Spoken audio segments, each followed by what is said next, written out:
75 கட்டம் ஜனநாயகனுக்கு, 80 கட்டம் பராசக்திக்கு, எந்த கட்டுமே இல்ல திரௌபதி 2க்கு. டேட் அனௌன்ஸ் பண்ணிட்டு சென்சாருக்குள்ள எப்படி போடலாம்? நீங்களா முடிவு பண்றது சென்சார் என்னைக்கு வரும்னு. இந்தியா முழுக்க அப்படிதான் போகுது. போக கூடாது, நான் சொல்றது ரூல். நீ பிரேக் பண்ணணும்னா பிரேக் பண்ணி. டெல்லியில கேட்குற குரல் மாதிரியே இருக்கு எனக்கு. ஆனா தேதி போடக்கூடாதுன்னு பைலா அது. Behind Notes, straight from the heart with Rangraj Pandey. Powered by Social Eagle AI and Digital Marketing Academy, Tamil Nadu's #1 trusted learning platform. Naturals, world's fastest growing salon chain. Air Fiber Wi-Fi. Arabian Garden Seafood Restaurant. Karthipuram, கோயம்புத்தூர்ஸ் 200-acre Dream Township premium plots. Censor board வந்து ரொம்ப சென்சிட்டிவான ஒரு இடமா இப்ப இருக்குது. கை வச்ச இடம் எல்லாமே தேன்கூடு தான். உங்கள்ட்ட சென்சார் போர்டு இப்படி நடந்திருக்கு, நல்லா நடந்திருக்குமே, எந்த கட்டும் இல்லாம. பராசக்தி படத்துல சிவகார்த்திகேயன் வந்து அதிகாரப்பூர்வமா மேடையில பேசும்போதே, அண்ணா நான் ஏற்கனவே எனக்கு யாரும் நடிக்க வர மாட்டாங்க, நீங்க குறிப்பிட்டு சில பேரை சொன்னீங்கன்னா. அன்னைக்கு அவர் பேசும்போது படம் சென்சாருக்கே போல. அதுதானே, அது தப்பு இல்லைன்னா. அது சிக்னலை தாண்டி தான் வண்டியை நிப்பாட்டுறாங்க. நானும் நிப்பாட்டுன்னு சொல்றது சரியான, பாண்டியன் அது சரின்னு சொல்லுவார். சென்சார்ல முதல்ல படம் பார்க்கறது வந்து 2 மேல் 2 ஃபீமேல் ஒரு சீஃப் R1 சொல்லுவாங்க. இவங்க தான் படம் பார்ப்பாங்க. 5 வருமே பிஜேபி காரங்களா இருப்பாங்களா? இப்போ நீங்க எங்கேயோ தம்மை கோத்து விடுறீங்க என்ன. திரௌபதி 1 வந்து ஒரு சோஷியல் இஷ்யூ டீல் பண்றீங்க. திரௌபதி 2 அப்படின்னு பேர் வச்சு நீங்க வந்து ஒரு ஹிஸ்டாரிக்கல் ட்ரை பண்றீங்க. இல்ல, சோஷியல் இஷ்யூ தான் டீல் பண்ணிருக்கீங்க. படம் பார்த்தவங்க அது வந்து என்ன ஒரு பீரியாடிக்கல் ஃபிலிம் கூட மறக்க மாட்டீங்களா நீங்க? அது வந்து நாங்க சும்மா வேஷம் பாத்தீங்கன்னா அண்ணனுக்கு ஒரு பெரிய ஷாக் இருக்கு. படம் பாருங்க, எல்லாம் வேஷம் போட்டு ஏமாத்துறாங்க. நாங்க வந்து திருப்பி நாங்க வந்து கடலூர்லயே விழுப்புரத்துல தான் உட்கார்ந்து கொஞ்சம் அப்படி இல்ல. கண்டிப்பா இந்த படம் வந்ததுக்கு அப்புறம் இவன் வந்து அங்க இருந்து போய் ஃபண்ட் வாங்கிட்டு வந்து இங்க வந்து டிவிக்கு ஒரு படம் வந்துச்சு, டிஎம்கேக்கு ஒரு படம் வந்துச்சு, என்டிஏக்கு ஒரு படத்தை எடுத்து விட்டாண்டா மோகன்ஜின்னு சொல்ல போகிறேன். சென்சார் போர்டு வந்து ரொம்ப சென்சிட்டிவான ஒரு இடமா இப்போ இருக்குது. நீங்கள் வந்து சென்சிட்டிவான படங்கள் தான் பண்ணியிருக்கீங்க. நீங்கள் வந்து ரொம்ப கவனமாக பண்ணாலும் கதையாக கையாண்டாலும் நீங்கள் கை வச்ச இடம் எல்லாமே தேன்கூடு தான். உங்கள்கிட்ட சென்சார் போர்டு இப்படி நடந்திருக்கு, நல்லா நடந்திருக்குமே, எந்த கட்டும் இல்லாமல். இப்போது திரௌபதி 2 சென்சார் பிரச்சனை இல்லை, உங்களுக்கு பிரச்சனை இல்லை. எதுலண்ணே? திரௌபதி 2ல. திரௌபதி 2ல வந்து பிரச்சனைலாம் இருந்தது. இப்போ தெரியுதா உங்களுக்கு? 75 கட்டம் ஜனநாயகனுக்கு, 80 கட்டம் பராசக்திக்கு, எந்த கட்டுமே இல்லை திரௌபதி 2க்கு. அதுக்கு காரணம் நான் வந்து ஹிஸ்ட்ரிக்கு போயிட்டதால பிரச்சனை இல்லை. நீங்கள் ஹிஸ்டாரிக்கல் மூவி போயிட்டீங்கன்னா ரத்தம் காட்டலாம். நீங்கள் வந்து ஆதாரம் இருந்தால் எப்படி வேணாலும் படம் பண்ணலாம். இந்த வடிவேலு சொன்ன எஸ்டிடி தானே அது? ஆமாம், அங்கே பிடிச்சிக்கலாம். நம்மக்கிட்ட எவிடன்ஸ் இருக்கணும்னா, இது கல்வெட்டு ஆதாரமோ இல்லை வந்து அரசு அங்கீகரிச்ச எதனா ஒரு புத்தகமோ, அப்படி எதுலையாவது இப்படி ஒரு துக்ளக்னு ஒருத்தர் வாழ்ந்திருந்தார், தம்கானின்னு ஒருத்தர் வாழ்ந்திருந்தார், வீரவல்லால மகாராஜன் ஒருத்தர் வாழ்ந்திருந்தாருன்ற எவிடன்ஸ் இருந்துச்சுன்னா நீங்கள் அதை ப்ரொடியூஸ் பண்ணிங்கன்னா அதை சென்சார் அக்செப்ட் பண்ணிப்பாங்க. இல்லை, அவங்க வாழ்ந்ததுக்கு வந்து கல்வெட்டு இருக்குது, ஆதாரம் இருக்குது, அதில் ஒன்றும் நம்ம ப்ரூஃபை தேட வேண்டியதே இல்லை. ஆனால் அவங்க இந்த டைலாக் பேசினாங்களாங்கிறதுக்கு ஒரு ப்ரூஃப் வேணும்ல. அதுதான் நம்ம முன்னாடி போட்டுருலன்னா, இந்த படத்தில் எல்லாமே கற்பனை, இது எல்லாமே புனைவு, எந்த அதை போட்டால் தான் நம்ம படம் கொடுப்பாங்க. அதையும் மீறி நீங்கள் தனிப்பட்ட தலைவரை தாக்குனீங்கன்னா, தாக்குதல் நடத்தியிருந்தீங்கன்னா, ஒரு தனிப்பட்ட ஒரு கொள்கையை தாக்கியிருந்தீங்கன்னா, தாக்குதல் நடத்தியிருந்தீங்கன்னா கட்டு கொடுப்பாங்க. சென்சாருக்கு ஒரு பைலா புக் இருக்குண்ணா, அதை வாங்கி படிச்சிடணும். இங்கே யாருமே அதை படிச்சிருப்பாங்களான்னு எனக்கு தெரியல. நீங்கள் டேட் போட்டுட்டு சென்சாருக்குள்ளே போகவே கூடாது.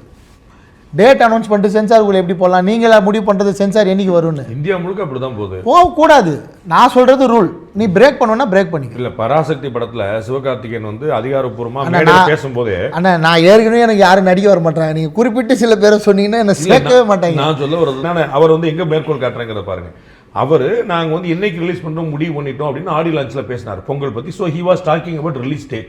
அன்னைக்கு அவர் பேசும்போது படம் சென்சாருக்கே போல. அதுதானே, அது தப்பு இல்லைன்னா. அது என்னங்க அப்படித்தானே நாடு முழுக்க ஏவிஎம்ல வந்து நீங்க கலாச்சாரங்க தீபாவளிக்கு படம் முடிவு நாடு முழுக்க சிக்னலை தாண்டி தான் வண்டியை நிப்பாட்டுறாங்க. நானும் நிப்பாட்டுன்னு சொல்றது சரியான, பாண்டியன் அது சரின்னு சொல்லுவாரா? நான் சொல்ல வர்றது ஏவிஎம் மாதிரியான ட்ரெடிஷனல் கன்வென்ஷனல் நிறுவனங்களே தீபாவளிக்கு படம் ரிலீஸ், பொங்கலுக்கு ரிலீஸ் அப்படி சொல்லலாம், அப்படி சொல்லலாம். குறிப்பிட்ட தேதி போடக்கூடாது. எந்த தீபாவளிக்கு ரிலீஸ்ன்னு சொல்லல நாங்க. இது வேற, எந்த பொங்கலுக்கு ரிலீஸ்ன்னு நாங்கள் சொல்லலைல்ல. டெல்லியில் கேட்குற குரல் மாதிரியே இருக்கு எனக்கு. ஆனால் தேதி போடக்கூடாதுண்ணே, பைலா அது. அப்புறம் சென்சாருக்கு நம்ம அப்ளை பண்ணதுலேருந்து சென்சாருக்கு ஒரு கால அவகாசம் இருக்குன்னா 60 நாள் அவங்க எடுத்துக்கலாம். நம்ம இன்றைக்கி அப்ளை பண்ணால் நாளைக்கு படம் பார்க்கணுன்னு எந்த ரூல்ஸும் கிடையாது. அவங்களுக்கு ஒரு பீரியட் இருக்குது, அந்த பைலா புக்கில் தெளிவாக போட்டிருப்பாங்க. ரிவைஸ் கமிட்டி போனால் அதுக்கு ஒரு பீரியட் இருக்குது, அந்த பைலா புக்கில் போட்டிருக்காங்க. அதை தாண்டி போகிறப்போ நீங்கள் கோர்ட்டுக்கு போனீங்கன்னா நீங்கள் ஜெயிச்சிருவீங்க. அந்த ரூலை பிரேக் பண்ணிவிட்டு நீங்கள் கோர்ட்டுக்கு போனீங்கன்னா நம்ம ஜெயிக்க முடியாது, சென்சார் தான் ஜெயிக்கும். திரௌபதி படப்போ சொன்னது எனக்கு வந்து படம் முடிஞ்சிச்சுன்னா சென்சார் முடிஞ்சு UA 19 கட்ஸ் அப்படின்னு சொல்லி ஜட்ஜ்மெண்ட் சொல்லிட்டாங்க. 2 நாள் கழித்து எனக்கு வந்து சென்சார் போர்டுக்கு வர சொல்கிறாங்க. போகிறேன். சார் இது தமிழ்நாட்டில் நாங்கள் சென்சார் போர்டு, எங்களுக்கு ஹெட் ஆஃபீஸ் ஒன்று இருக்குது, அது மும்பை. அதுதான் central CBFC, central board of film certification. அதோட தலைமை அலுவலகம் மும்பையில் இருக்குது. உங்கள் படத்து மேலே 19 கம்ப்ளைண்ட் போயிருக்கு சார். இந்த படத்துக்கு சென்சார் பண்ணக்கூடாது, இந்த படத்தை ரிலீஸ் பண்ண அனுமதிக்கக்கூடாதுன்னு சொல்லி எங்கள் ஹெட் ஆஃபீஸ் வந்து ஃபோன் பண்ணி உங்களுக்கு சென்சார் சர்டிஃபிகேட் கொடுக்கக்கூடாது, நீங்கள் வந்து உங்கள் படத்தை வந்து ரிவைஸ் கமிட்டிக்கு கொண்டு போகணும் அப்படின்னு சொல்கிறாங்க. கிட்டத்தட்ட கடைசி 35 வருஷம் சினிமாவில் இந்த நடைமுறையில் உங்கள் படம் தான் இது வந்து ஃபஸ்ட்டு வருதுன்னு எனக்கு தகவலாக சொன்னாங்க. வாய்மொழி தகவல் தான், நீங்கள் எழுத்தாக கொடு ஆதாரமாக கொடுன்னு என்கிட்ட இல்லை. ஸோ ரிவைஸ் கமிட்டிக்கு நான் போகணுன்னா திருப்பி நான் ஒரு 50,000 ரூபாய் செலவு பண்ணணும். உங்களுக்கு தெரியும் நான் திரௌபதியில் என்ன பாடுபட்டு அந்த படத்தை பண்ணேன்னு. என்கிட்ட இப்போ 15,000 ரூபாய் கிடையாது. ஒரு ட்ரம்பட்டுக்கு லைவ் கொடுங்க, ஒரு ட்ரம்பட் மியூசிக் கொண்டு வர மேடம் என்கிட்ட. அப்போ அவங்க மேடம் இருந்தாங்க, என்கிட்ட அவ்வளோ பணம் இல்லை, திருப்பி ரிவைஸ் கமிட்டி போவேன், நான் என்ன பண்ணுவேன் அப்படின்னு கேட்குறப்ப, இல்லை சார் வேறு வழியே இல்லை, படம் ரிலீஸ் ஆகணுன்னா நீங்கள் ரிவைஸ் கமிட்டி போய் தான் ஆகணும் சொல்லப்போ வேறு வழி இல்லாமல் வீட்டில் போய் நகையெல்லாம் வாங்கி அடமானம் வச்சு தான் ரிவைஸ் கமிட்டி போனேன். எதுக்கு என் மேலே கம்ப்ளைண்ட் கொடுக்கணும், எதுக்கு நான் ரிவைஸ் கமிட்டி போகணும்? எனக்கு 45 நாள் ஆச்சு அங்கேருந்து சென்சார் திருப்பி வாங்க. நல்ல விதமாக லக்கிலி ரிவைஸ் கமிட்டி அது ஃபஸ்ட்டு இது எக்ஸ்பிளைன் பண்ணிடுறேன், நான் மக்களுக்கு சொல்லிடுறேன். சென்சாரில் முதல்ல படம் பார்க்குறது வந்து 2 மேல் 2 ஃபீமேல் ஒரு சீஃப் R1 சொல்லுவாங்களே, இவங்க தான் படம் பார்ப்பாங்க. 5 பேருமே பிஜேபிக்காரங்களா இருப்பாங்களா? 4 பேர் இருப்பாங்களா? அண்ணா அவங்க எந்த கட்சியில் எனக்கு தெரியாது, எங்களை பார்க்க கூட விட மாட்டாங்க. அவங்க வரப்போ நாங்கள் இருக்கவே கூடாது அந்த இடத்துலையே. படம் முடிஞ்சதுக்கப்புறம் ஒரு பெல் அடிப்பாங்க, அப்போ தான் உள்ளே போகணும். அந்த சீஃப் மட்டும் தான் எங்ககிட்ட பேசுவார். இவங்களுக்குள்ளே என்ன டிஸ்கஸ் பண்ணியிருக்காங்க அந்த படத்தை பற்றி, இவங்க point of view, 2 female point of வியூலேருந்து என்ன சொல்லியிருக்காங்க, 2 மேல் பாயிண்ட் ஆஃப் வியூலேருந்து என்ன சொல்லியிருக்காங்க, இந்த படத்தில் எதெல்லாம் நல்லது கெட்டது அவங்க ஒரு விவாதம் பண்ணி ஒரு முடிவுக்கு வந்து நம்மக்கிட்ட இதெல்லாம் கட்டு, இதெல்லாம் ஒத்துக்கிட்டிங்கன்னா யூஏ அப்படின்னு நமக்கு பிரித்து சொல்லுவாங்க. நம்ம எதை வேணுமோ நம்ம சூஸ் பண்ணிக்கலாம் வியாபாரம் ரீதியாக. ஸோ இது ஃபஸ்ட்டு சென்சாரோட ஃபஸ்ட்டு ஆர்வம் மட்டும் தான் பேசுவார். ஆமாம், ஆர்வம் மட்டும் தான் பேசுவார். ஸோ ரிவைஸ் கமிட்டி போட்டாங்கன்னா அவங்க ஒரு கமிட்டி ஃபார்ம் பண்ணுவாங்க. அந்த கமிட்டி வந்து இப்போ இந்த எந்த படம் வந்து ரிவைஸ் கமிட்டி போதோ அந்த படம் சம்மந்தமான நாலேஜ் இருக்கிற அட்வொகேட்ஸ் வருவாங்க. இது வந்து டாக்டர் சம்மந்தப்பட்ட படம்னா டாக்டர்ஸ் வருவாங்க. ஒரு கமிட்டியாக ஃபார்ம் பண்ணுவாங்க அந்த துறை ரீதியாக அறிவு இருக்கிறவங்கள. அப்போது அந்த ஃபார்மேஷனுக்கு ஒரு 10 நாள் ஆகும், ரிவைஸ் கமிட்டி ஃபார்மேஷனுக்கு. அதை அப்ரூவல் போய் பாம்பேலேருந்து இந்த கமிட்டி அப்ரூவ்டுன்னு வந்ததுக்கு அப்புறம் தான் நமக்கு ஒரு டேட் சொல்லுவாங்க. அவங்க படம் பார்த்து இந்த 11 பேர் இப்போ விவாதம் பண்ணுவாங்க. 5 பேர் பண்ண விவாதம் இப்போ 11 பேர் விவாதமாக மாறி அங்கேருந்து இந்த படம் வந்து எந்த கட்செல்லாம் வரலான்றது முடிவு பண்ணி சொல்கிறது தான் நமக்கு ரிவைஸ் கமிட்டி. அங்கேயுமே நமக்கு திருப்தி இல்லைன்னா நம்ம அடுத்த ட்ரிபியூனல்னு கோர்ட்டுக்கு போயிடணும். 3 ஜட்ஜி படம் பார்ப்பாங்க. ஸோ ரிவைஸ் கமிட்டி எனக்கு திரௌபதி வந்து லக்கிலி 19 கட்டை வந்து 5 கட்டு கம்மி பண்ணி இந்த படத்துக்கு ஏன் 19 கட்டு கொடுத்தீங்கன்னு சொல்லி 14 கட்டாக மாற்றி இந்த படத்தை கொண்டு போய் ஸ்கூல் காலேஜெல்லாம் போட்டு காட்டுங்கன்னு அட்வைஸ் பண்ணி என்னை அனுப்பிச்சி விட்டாங்க. ஆனால் அந்த ப்ராசஸ்க்கு எனக்கு 45 நாள் ஆச்சுன்னு. ஸோ 45 நாள் என் படத்தை ரிலீஸ் பண்ண முடியாமல் நான் ஸ்ட்ரகிள் பட்டு. ஸோ கீழே உங்களுக்கு பிரச்சனை வந்திருக்கு, மேலே பிரச்சனை இல்லை. அப்போ நான் ஒன்றுமே இல்லைண்ணா, என்னை பாண்டியண்ணனு கூட என்னை யாருன்னு தெரியாது. அப்போ இப்போயாவது அண்ணனை கூப்பிட்ற உரிமை இருக்குது. அன்றைக்கி தூரத்தில் இருந்து தான் நான் பாண்டியண்ணனை பார்த்தேன் திரௌபதி பண்ணப்போ.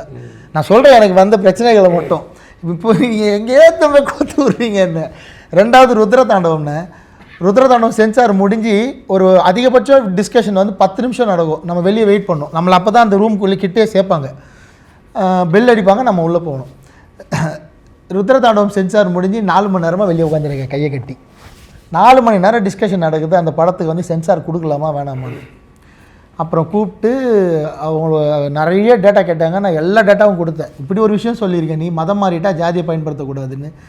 இது வந்து எப்படி நாங்கள் அலோவ் பண்ணுறது, இது வந்து ரொம்ப சென்சிட்டிவான இஷ்யூ இருக்குது சொல்கிறப்போ நான் வந்து கான்ஸ்டியூஷன் என்ன சொல்லுதுன்றதெல்லாம் எடுத்து அவங்கக்கிட்ட கொடுத்து அவங்களுக்கு அதை புரிய வச்சு அந்த படம் அப்படி தான் ரிலீஸ் பண்ண. அப்படியுமே என் மேலே கோர்ட்டில் வழக்கு போட்டு படம் ரிலீஸ் அன்றைக்கி நான் முன்னாடி நாள் நைட்டு 8 மணி வரைக்கும் ஹைகோர்ட்டில் தான் இருந்தேன்.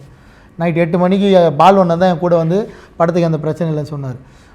அப்புறம் பகாசுரனுக்கு எந்த பிரச்சனையும் இல்லை, நான் அந்த படத்துலேயும் எந்த பிரச்சனையும் இல்லை, எனக்கு எந்த பிரச்சனையும் இல்லை.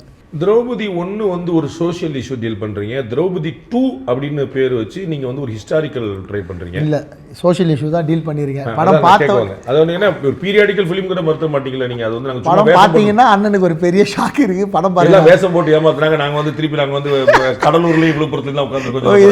அப்படி இல்லை. இதில் 2025 நடக்கிற ஒரு நிகழ்வு படத்தில் ஆட் பண்ணியிருக்கேன்.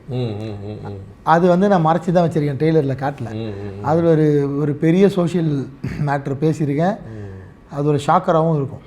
விருமாண்டி படத்தில் வந்து 2 வியூ காட்டியிருப்பாரு, அந்த மாதிரியா? இந்த பக்கம் ஒரு கதை ஓடிட்டே இருக்கும், அப்படியே டக்குன்னு பார்த்தா அந்த பக்கம் வேற ஒரு. அண்ணா நீங்கள் எப்படியாவது பேசி கதையை வாயிலேருந்து வாங்கிடுவீங்க. என்ன நெக்ஸ்ட் கொஸ்டின் போயிடலாம். நீங்கள் எப்படியாவது வாங்கிடுவீங்க. அந்த படத்தில் வந்து ஒய்ஜி, இந்த பாட்டு வந்து லேட்டஸ்ட் ரிலீஸ் ஆனதில் வந்து ஒய்ஜி மகேந்திரா வந்து தலையில் மூங்கில் குச்சிலாம் வச்சு தலப்பா கட்டி அதில் மயிலர்களாக வச்சு வந்து ராம பஜனை ஏதோ பாடிட்டு இருக்கிறாரு. நான் பஜனை கிடையாது, ராமர் கிடையாது, அந்த பக்கம் போல, நான் வந்து சமூக படம் பண்ணுறேன்னு சொல்லிட்டு ஃபுல் ராம பஜன் வந்து இவ்வளோ பியூட்டிஃபுல்லான, அஃப்கோர்ஸ் பாட்டு ரொம்ப நல்லா இருக்குது, கேட்குறதுக்கு ரொம்ப பியூட்டிஃபுல்லாக இருக்குது. அதை கொண்டு வந்தீங்க.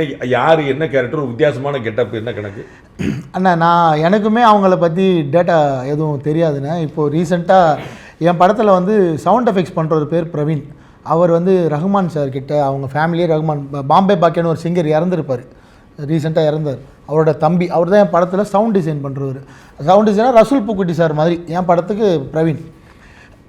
அவர் வந்து பரத்பாலா சாருக்கு எல்லா படமும் டாக்குமெண்ட்ரிக்கு அவர் தான் சவுண்ட் டிசைன் பண்ணுறாரு. பரத்பாலா சார் யாருன்னா நம்ம வந்தே மாதரம் சாங் பண்ணவர். அவர் வந்து இந்தியா முழுக்க மக்களுக்கு தெரியாத விஷயங்களை டாக்குமெண்ட்ரி பண்ணுறது தான் அவரோட ஹாபியே.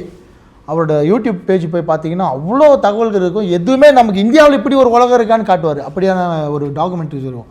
அதில் ஒன் ஆஃப் த டாக்குமெண்ட்ரி வந்து ராம் நமி.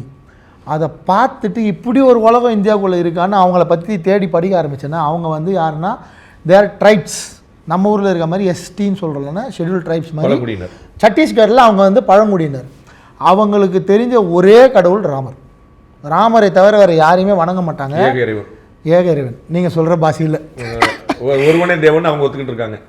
ஆமாம், அவங்களுக்கு தெரிஞ்சது ராமர் மட்டும்தான். அதனால தான் அவங்க முகம் முழுக்க ராம் ராம் ராம் ராம் ராம்னு, அதாவது அவங்க மொட்டை அடித்து சுழியிலேருந்து உள்ளங்கால் வரைக்கும் உதடு வரைக்கும் அவங்க வந்து ராம் ராம் ராம் ராம்னு குத்திருப்பாங்க. அது காரணம் என்னென்னா, அவங்களுக்கு ஏதோ ஒரு வகையில் வந்து சமூகத்தில் நிறைய அநீதிகள் நடந்திருக்கு.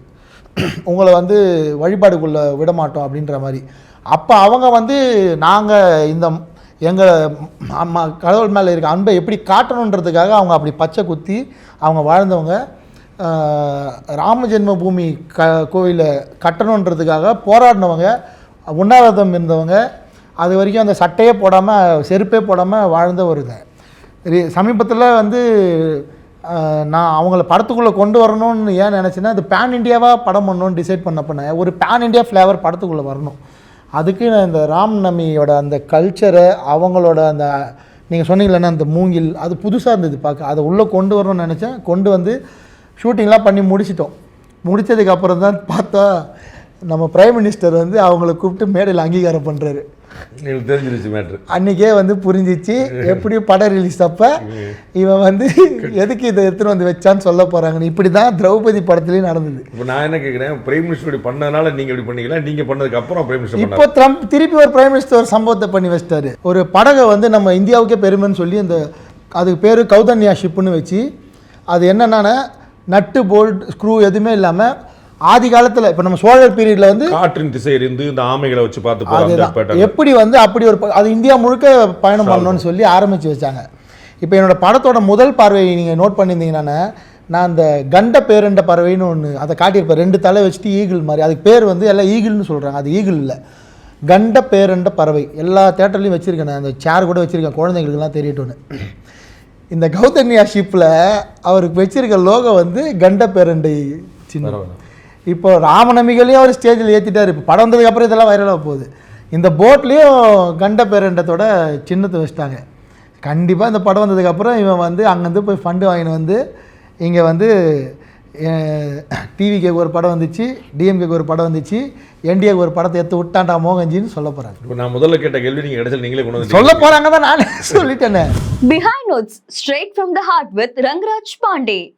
Powered by Social Eagle, AI and Digital Marketing Academy, Tamil Nadu's #1 trusted learning platform. Naturals, world's fastest growing salon chain. Air Fiber Wi-Fi, all-in-one plans. OTT plus Wi-Fi plus IPTV. Pay 6 and get 6 months free. Arabian Garden Seafood Restaurant. Ever fresh and ever delicious seafood dishes இப்போது தமிழகம் எங்கும்.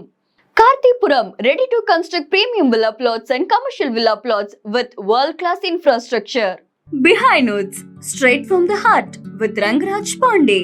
Powered by Social Eagle AI and Digital Marketing Academy, Tamil Nadu's #1 trusted learning platform. Naturals, world's fastest growing salon chain. Air Fiber Wi-Fi. Arabian Garden Seafood Restaurant. Kartipuram, Coimbator's 200-acre Dream Township premium plots.